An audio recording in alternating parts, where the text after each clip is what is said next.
अथ श्रीमद्भागवतमहापुराणं स्कन्दं 2 अध्यायं 5 सृष्टिवर्णनम् श्लोकास् 1 to 20। नारद उवाच देवदेव नमस्तेऽस्तु भूतभावनपूर्वज तद्विजानीहि यज्ञानम् आत्मतत्त्वनिदर्शनम् यद्रूपं यद् अधिष्ठानं यतः सृष्टमिदं प्रभो यत्संस्थं यत्परं यच्छ तत्तत्त्वं वद तत्त्वतः। सर्वं ह्येतद् भवान् वेद भूतभव्यभवत्प्रभुः करामलकवद्विश्वं विज्ञानावसितं तव यद्विज्ञानो यद् आधारो यत्परस्त्वं यदात्मकः एकः सृजति भूतानि भूतैरेवात्ममायया आत्मन् भावयसेतानि न परा भावयन् स्वयम् आत्मशक्तिमवष्टभ्य ऊर्णनाभिरिवाक्लमः नाहं वेद परं ह्यस्मिन् नापरन्न समं विभो नामरूपगुणैर्भाव्यं सदसत् किञ्चिदन्यतः स भवान् अचरद्घोरं यत्तपस्सु समाहितः तेन खेदयसेनस्त्वं पराशङ्कां प्रयच्छसि एतन्मे पृच्छतः सर्वं सर्वज्ञ सकलेश्वर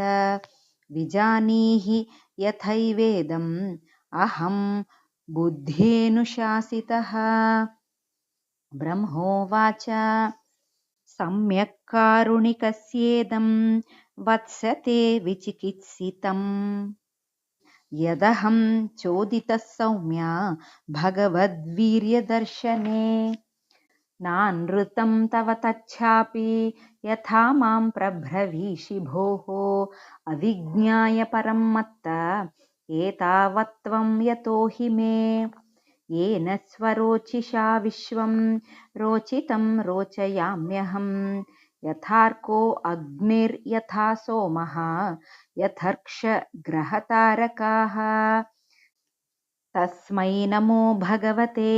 वासुदेवाय धीमहि यन्मायया दुर्जयया मां ब्रुवन्ति जगद्गुरुं विलज्जमानया यस्या स्थातुमीक्षापथे मुया विमोहिता विकथन्ते ममाहमिति दुर्धियः द्रव्यं कर्म च कालश्च स्वभावो जीव एव च वासुदेवात् परो ब्रह्मन् न चान्योऽर्थोऽस्ति तत्त्वतः नारायणपरा वेदा देवा नारायणाङ्गजाः नारायणपरा लोका नारायणपरा मखाः नारायणपरो योगो नारायणपरं तपः नारायणपरं ज्ञानं नारायणपरा गतिः तस्यापि द्रष्टुरीशस्य कूटस्थस्याखिलात्मनः कूटस्थस्य अखिलात्मनः सृज्यं सृजामि सृष्टोऽहम् ईक्षयैवाभिचोदितः सत्वं रजस्तम इति निर्गुणस्य गुणास्त्रयः स्थितिसर्गनिरोधेषु गृहीता मायया विभोः कार्यकारणकर्तृत्वे द्रव्यज्ञानक्रियाश्रयाः